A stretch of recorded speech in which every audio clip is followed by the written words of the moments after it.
Bonjour et bienvenue dans ce nouveau tutoriel sur Cinema 4D où on verra la mise en rendu de notre projet de particules. Donc la tornade qui donnait cela. Alors je crois voilà, donc on avait déjà fait ça. Donc je vais pouvoir prendre les paramètres de Film Particle. Donc j'ai repris le même projet que vous, normalement vous devrez avoir ça à peu près. Si vous avez bien suivi le tutoriel précédent. Donc on avait créé un Uber Tracer qu'on va activer désormais. Voilà, donc on avait donc la forme de notre tornade. Mais bon, on avait vu qu'au rendu, bah il n'y avait rien. Alors pour rendre ça, il y a plusieurs solutions. On peut faire dans les matériaux créer une matière. Par exemple, on peut mettre un matériau esquisse. On peut faire ça. Donc ça nous crée un matériau qu'on peut assigner à notre Uber Tracer. Maintenant, si je fais un rendu, voilà, on peut désormais voir notre traçage de notre Uber Tracer. Donc on peut ouvrir ce matériau là et on a dans les couleurs par exemple, on a sa couleur qu'on peut mettre par exemple grise comme ceci. Et on a donc l'affectation de ce matériau qu'on voit qu'il est assigné à notre Uber Tracer. L'opacité de ce matériau, donc par exemple on peut mettre à 50%, voilà, etc. etc. L'épaisseur de nos traits, là ça peut être très utile de mettre cette valeur là. 10 par exemple qui est déjà énorme. On a voilà des énormes traits. Moi je pense que je vais... Déjà on ne va pas normalement utiliser ça pour rendre. Personnellement je vais pas rendre mon projet avec ça. Parce que en fait ça va créer des paramètres de rendu sketch and tone. Rendu esquisse. Donc on a plein de paramètres. Bon, ça peut être pratique pour certains trucs, mais pas pour rendre notre projet. Mais bon, je vous le montre quand même, comme ce tutoriel m'a été demandé, donc comment rendre notre projet de particules, la tornade. Donc voilà, on peut par exemple faire de cette manière-là, mais c'est pas celle-ci que je vais aborder dans mon tutoriel. Donc c'était juste pour la montrer rapidement. Donc j'efface mon matériau, j'efface le rendu sketch and tone dans mes paramètres de rendu, et j'enlève l'assignation du matériel à mon Uber Tracer. Donc pour rendre, en fait, ça va être assez gourmand en ressources, parce qu'on va devoir en fait utiliser en fait le traçage là et utiliser une spline, et en fait on va grâce à ce traçage là créer de la géométrie animée. Donc on va prendre un n côté qu'on va mettre en xz et on va diminuer son nombre de côtés à 3. Alors pour peut-être plus de définition, vous pouvez mettre 6, enfin vous pouvez laisser 6 la variante d'origine, ou alors si vraiment vous avez envie d'avoir quelque chose de nickel, 8. C'est déjà énorme 8. Parce que moi je vais garder 3. Alors vraiment quelque chose de super, 10 ça serait vraiment le mieux. On a presque la forme d'un cercle. Enfin presque. De loin en tout cas, et si je le ratifie vous verrez que ce sera parfaitement un cercle. Donc je vous conseille soit garder 6 pour des PC assez puissants. Mais moi si j'ai un bon PC, je préfère mettre une assez faible valeur, comme 3. On verra presque pas la différence. Donc ensuite on va utiliser une extrusion contrôlée NURBS qui se trouve ici. Et on va mettre notre Uber Tracer à l'intérieur. Et ensuite on va mettre le N côté également à l'intérieur. Voilà. Donc maintenant si je fais play, c'est pas ça. Voilà, faut mettre le N côté en premier, voilà. Et on va réduire son rayon à notre N côté à 0,2. Je pense que ça doit être bon, voilà. Vous voyez le traçage se fait. Donc vous voyez de loin on voit pas que c'est des triangles. Par exemple, donc voilà déjà à l'intérieur on voit au rendu. Donc ce qui est déjà le plus intéressant. Mais si je fais play voilà, je suis déjà à quelques frames, alors que je suis en triangle déjà. Je tiens à le préciser, je suis en triangle. Et en nombre de particules, on en est assez faible. Et voilà déjà que ça fait ramer le PC. Mais bon, on a une bonne toile qui se fait. Donc en fait, on va prendre ça et le désactiver. Comme ça déjà, ça se fait beaucoup plus rapidement. Je peux laisser, hop là, on va laisser l'animation se faire. Voilà. Et par exemple, vous pouvez étendre la durée si vous voulez. Et là maintenant je peux l'activer, donc là ça va charger. Et là je peux faire un rendu par exemple. Voilà ce que ça nous donne. Donc on a, enfin cette façon de faire les tornades est assez étrange, mais bon c'était j'ai fait ça pour qu'on puisse voir un peu Uber Tracer, qui me semble un excellent plugin pour faire des choses avec Ficking Particle.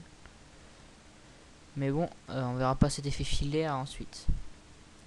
Donc ensuite, on va retourner dans notre lien Expresso, qui est le suivant, et on va en fait créer ce qu'on appelle des données d'utilisateur. Je crois qu'on l'avait déjà fait. Comme je regarde mon nœud, on l'a déjà fait. Si je fais données d'utilisateur, gérer. Ah non, on l'avait pas fait. Alors à quoi correspond le particulier? Voilà. Ah oui, voilà. Si on l'avait déjà fait. Donc les données d'utilisateur. Donc le nombre de particules. Donc on l'avait déjà fait. Par exemple, si je l'augmente, donc ça me permet de gagner du temps. Ok, donc on l'avait déjà fait. Donc là, vous voyez déjà à 28, ça déjà rame ça rame le PC alors que j'ai même pas rendu l'extrusion contrôle nerves. Alors je vous explique même pas ce que ça va faire si vous activez l'extrusion contrôle nerves. Vous allez faire planter Cinema 4D. Donc 2 déjà. Voilà, ça reste encore assez fluide. Et on commence à avoir un grand nombre de particules. Si j'active l'extrusion contrôle nerves, que j'attends un petit peu. Voilà, on va dire que c'est ok. Et que je fais un rendu. J'attends un peu parce que c'est un peu long, parce que là où vous avez créé énormément de géométrie en fait. Voilà, déjà on voit un peu moins cet effet filaire. Donc en fait, vous l'avez compris, plus vous augmenterez cette valeur là, plus on verra moins l'effet filaire. Donc on peut bien sûr booster ça, hein. À vous de voir. 5 par exemple. Là je crois que ça va même être un peu long à la vue. Ouais, déjà ça commence un peu à ramer. Pas mal de particules. Voilà, on peut s'arrêter là. De toute façon au rendu on n'aura pas ça. Donc là je peux faire un rendu, enfin activer l'extrusion contrôle nerves et faire un rendu. Donc là ça va être encore plus long parce qu'il doit préparer tous les éléments qu'il y a. Et ensuite il va rendre. Donc ce sera relativement assez rapidement. Et il y a encore une autre façon de rendre qu'on va peut-être voir rapidement.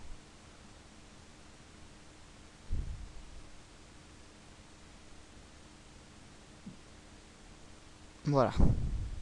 Donc voilà, on a encore moins l'effet filaire et ce qui est bien c'est qu'on a un peu l'effet horizontal des dégâts. Donc vous voyez que 5 avec une 5, une valeur très faible, on a déjà un bon rendu sans lumière, sans tout ça.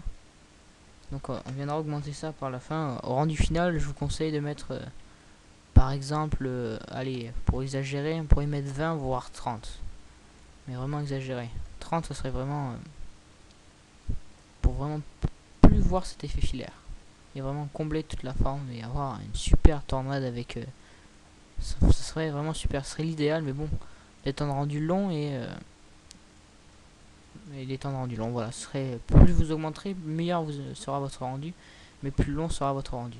Donc maintenant je vais voir, au lieu de toujours revenir ici et cocher, on va, comme on a que ce fichier là, cet objet neutre, et qu'on avait fait des utilisateurs, et bien on va pouvoir les gérer. Donc pour ça je fais donner utilisateur et gérer, et donc on va en créer d'autres pour faciliter excusez-moi le rendu final de notre scène. Donc je vais créer une nouvelle donnée en faisant ajouter données, hop, en faisant ajouter, et dans ces données là je vais lui donner par exemple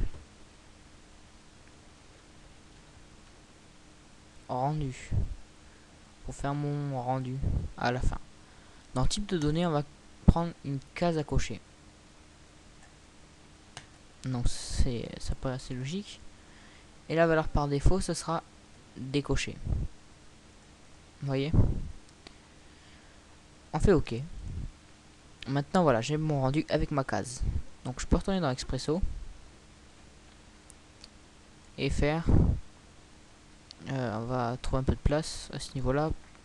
On va faire un nouveau clic droit, calculer Expresso, calculer et une cartographie d'intervalle. Voilà.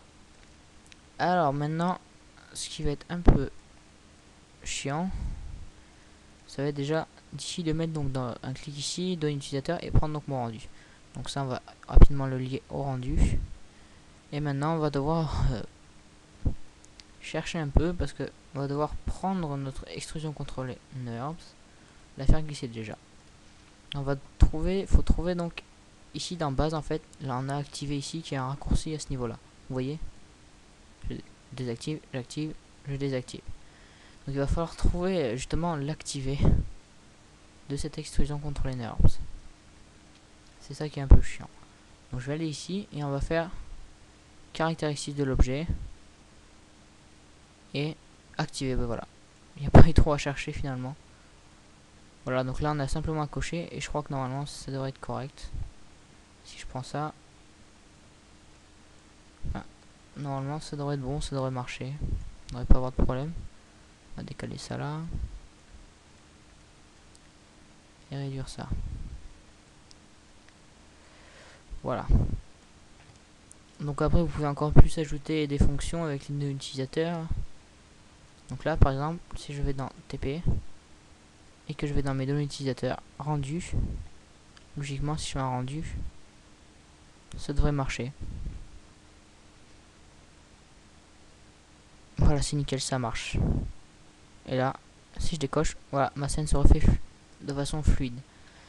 Donc c'est nickel. Voilà comment voir un peu plus donc Expresso. Donc je pense faire un tutoriel express sur les données utilisateurs parce que vous voyez qu'on en a pas mal des données, des types de données. Par exemple, voilà, on a tout ça. Et donc peut-être que je ferai un tutoriel sur ça et sur Expresso et non sur Fishing Particle. Expresso parce qu'il n'y a pas que Fishing Particle dans Expresso, comme vous avez vu, on a tout ça. Mon graphe dans R et la dynamique. R c'est des cheveux. Je pense faire aussi un tutoriel sur R. Et donc Expresso, il y a quand même tout ça. Voilà, donc il y a quand même quelque chose. Il y a vraiment pas mal à faire. Donc voilà, je pense que avoir tout dit pour le rendu de notre tornade. Ah oui, j'ai oublié quand même quelque chose. Ce sont ces particules environnement dans la scène qu'on pourrait peut-être rendre aussi, ainsi que ces dégâts là au sol. Donc ça je vais vous proposer de le faire avec un objet cloneur tout basiquement. Donc je vais prendre un cloneur et je vais me créer donc la forme de mes dégâts. Donc je vais prendre un cube tout basiquement, tout bêtement, et je vais les réduire. Donc je prends l'outil mise à l'échelle et je réduis. Donc on va faire un peu la forme de nos débris manuellement, ou alors vous pouvez prendre un solide platonicien, je sais pas, à vous de voir. Donc je le rends éditable. Je vais prendre l'outil couteau en mode boucle afin d'ajouter une boucle de points. Je mets en mode point avec l'outil déplacement et je vais par exemple bouger ça. Voilà, donc j'essaie de faire quelque chose d'assez rapide. On peut essayer d'avoir un peu une forme qui soit pas avec trop de polygones pour pas ramer ensuite.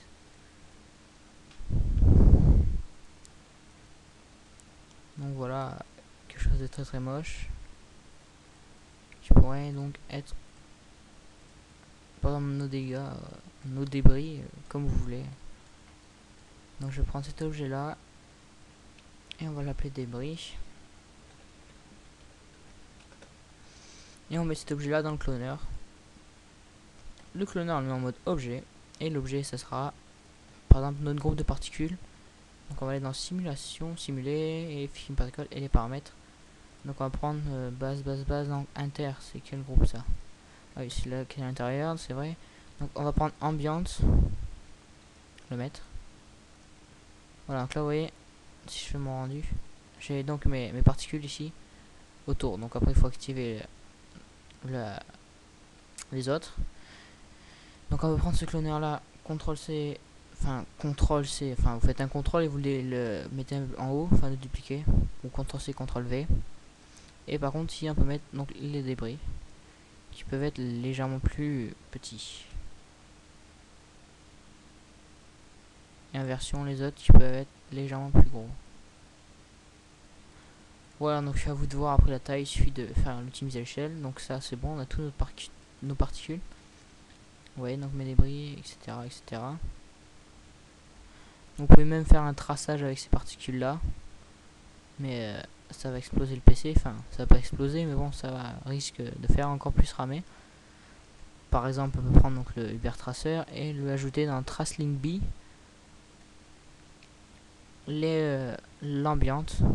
Je sais pas ce que ça va donner, je fais ça rapidement. Je pense même pas que ça va marcher parce que l'ambiance sont trop loin, donc voilà l'effet que ça peut donner. Un peu explosif. Parce qu'en fait, Uber Tracer, petite parenthèse, a une distance entre chaque particule pour que ça fonctionne, la connexion. Et cette distance-là, vous pouvez l'augmenter ou la diminuer dans Max Link Length. Donc si vous l'augmentez, par exemple, normalement il pourra tout tracer, mais bon, ça va ramer le PC. Voilà, vous voyez déjà, ça commence à se lier à presque toutes les particules. Enfin, vous pouvez encore augmenter, mais j'ai pas envie de tuer mon ordi, de le faire planter. Donc voilà, à savoir si vous voulez réellement coller avec les autres particules. Donc vous pouvez faire ça, donc ça peut donner un effet, vous voyez, des particules un peu qui partent un peu partout, celle-ci là. Enfin, c'est à vous de voir. Donc si je vous les montrer rapidement, moi je vais surtout pas faire ça. Pour moi ça fait quelque chose de très très moche, mais bon, ça peut plaire à certains. Donc voilà pour ça. Maintenant on peut faire la même chose de ces cloneurs là pour l'activation ou la désactivation. Donc, par exemple, on peut aller dans Expresso, prendre ces deux cloneurs là, on va les monter, on va chercher, voilà, dans les caler là, et donc on va leur prendre leur activation qui se trouve dans les caractéristiques de l'objet, activer caractéristiques de base, activer caractéristiques de base, activer. On va se trouver une cartographie d'intervalle pas loin, voilà, enfin contrôle pour la dupliquer. Voilà, donc la sortie ce sera ça. Contrôle, je la duplique en faisant glisser. Et je la lie à mon cloneur, et maintenant on n'a plus qu'à trouver, là voilà ici.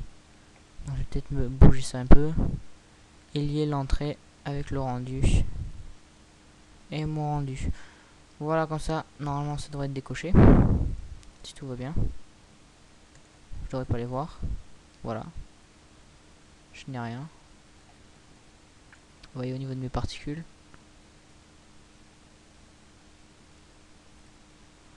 Elles n'y sont pas. Et mes cloneurs sont désactivés comme vous pouvez le voir. Donc ensuite, il suffit de cocher. Donc voilà le projet. En gros, donc le nœud Expresso est un peu plus complet que les bases de Figma Particle. Enfin, débuté. Et donc ça marche assez correctement. Donc il vous manque à activer à chaque fois rendu final. Et faire un rendu par exemple. Voir ce que ça donne. Donc après à vous de travailler la texture parce que d'origine ça vous a mis cette texture là. Donc vous pouvez mettre un environnement, je sais pas, faire ce que vous voulez. Voilà, donc moi j'aime bien cet effet là, vous voyez, ça produit, ça fait comme un peu des zigzags. Moi j'aime bien ça, c'est pour ça que j'ai fait ce tutoriel pour un peu montrer cet effet là qui me plaisait bien. Moi quand j'ai trouvé cet effet, enfin qui m'a plu quand je l'ai fait, j'étais en recherche et ça m'a bien plu. Donc pour encore des meilleurs résultats, vous pouvez mettre un anti-aliasing au mieux, le temps de rendu sera beaucoup plus long. Donc ensuite vous pouvez mettre des lumières pour gérer votre scène. Donc là on va pas le voir, je fais ça très très rapidement, c'est juste la façon donc pour la rendre. Donc voilà, ce tutoriel va toucher à sa fin, j'espère que ça vous aura plu, et donc on se retrouve pour des prochains tutoriels, et n'hésitez pas à vous abonner à ma chaîne YouTube.